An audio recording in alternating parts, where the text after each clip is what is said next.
தெய்வத்தின் குரல் 2ஆம் பாகம். பிரம்மச்சரியம், வயசு நிர்ணயத்துக்கு காரணம். சரஸ்வதி உள்ளே புகுந்த பின் காயத்ரி புகுவது இருக்கட்டும், இது எங்கேயோ அபூர்வமாக நடக்கிற சமாச்சாரம். காமன் உள்ளே புகுவதற்கு முன் காயத்ரி உள்ளே புகுந்து விட வேண்டும் என்பதுதான் முக்கியம். அதனால்தான் 8 வயசு என்று வைத்தார்கள்.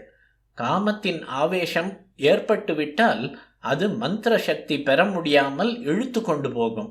அதனால்தான் 16 வயசுக்கு மேல் ஜான் ஏறினால் முழம் சறுக்குகிற நிலை ஏற்படுவதற்கு ரொம்பவும் முந்தியே காயத்ரியை நன்றாக ஜபித்து அதில் சித்தி அடைந்து விடும்படியாக வயசு நிர்ணயம் செய்திருக்கிறார்கள்.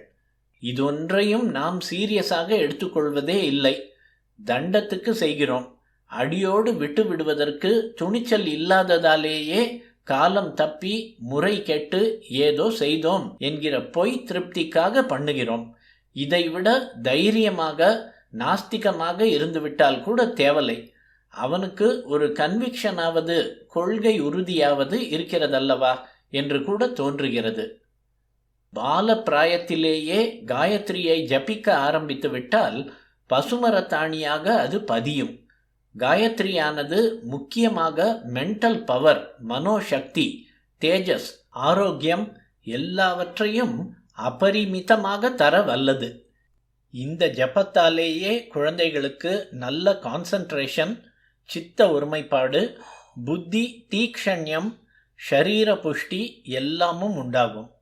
பிற்பாடு காமம் தெரிந்தாலும் அது ஒரே அடியாக இழுத்து கொண்டு போய் புத்தி குறைவிலும் ஷரீர அசுத்தியிலும் விடாதபடி பெரிய கட்டுப்பாடாக இருக்கும்.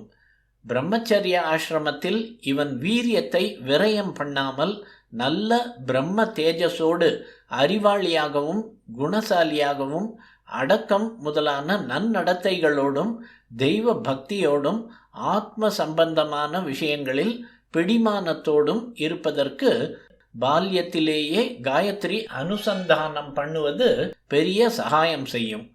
தங்கள் குழந்தைகளுக்கு இத்தனை நன்மைகளையும் ஒரு காரணமும் இல்லாமல் இக்காலத்து பெற்றோர்கள் தடுத்து வைத்து கொண்டிருக்கிறார்கள்.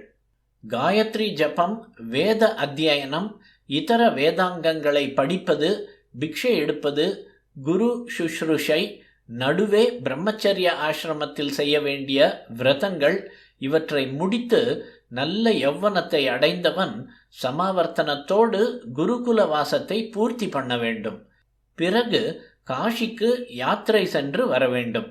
காஷி யாத்திரை முடிந்து திரும்பியவுடன் கல்யாணம் பண்ணி கொள்ள வேண்டும்.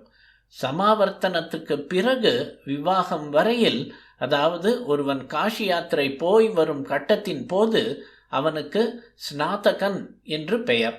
இக்காலத்தில் கான்வகேஷன் தான் சமாவர்த்தனம். கல்யாணத்தில் காஷி யாத்திரை என்று ஒரு கூத்து நடக்கிறது. இதற்கப்புறம் விவாகம் என்பது, அதுவும் 40 சம்ஸ்காரங்களில் ஒன்று.